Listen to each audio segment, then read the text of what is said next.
कितना मुश्किल होता है ना भाई, सबसे अपनी फीलिंग्स छुपाना और बहुत फाइट की, किसी अनजान शख्स के साथ जिंदगी। लेकिन उनको जाना पड़ा।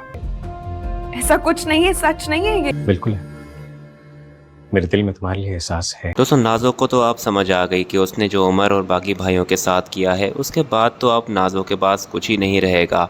ना उसके पास उमर रहेगा, ना के बाकी भाई, और उसकी माँ भी अब उससे खफा हो गई है।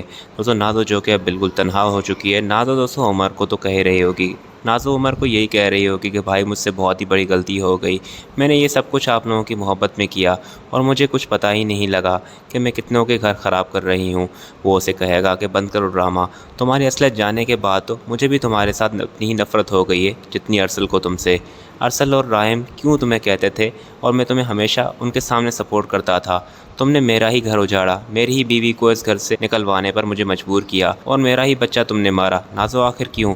यहाँ पर दोस्तों उसके पास तो अल्फाज ही नहीं होंगे नाज़ो के पास। नाज़ो से कहेगी कि भाई मुझे माफ़ कर दे, पर वो नाज़ो को धुतकार कर चला जाएगा। उसके बाद नेक्स्ट सीन में आप देखेंगे कि नाज़ो अकेली बैठी होगी तो उसकी माँ उसके पास आएगी और आकर उसे कहेगी कि बेटा तुमने खुद अपने साथ किया है ये सब कुछ। जो भाई तुम पर जान छिड़कते थे, आज वही भाई तुम्हें तुम्हारी शक्ल नहीं देखना चाहते।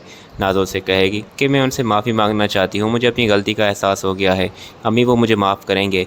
तो वो उसे कहेगी कि शायद ही वो तुम्हें माफ़ करें, क्योंकि उन्होंने तुम्हें बहुत समझाने की कोशिश की पर बेटा तुमने बात नहीं समझी और खुदा की लाठी बेहवास है। देखो तुम जो मरियम और सुंदस के साथ करना चाहती थी, आज अल्लाह ने तुम्हारे साथ ये सब कुछ कर दिया है।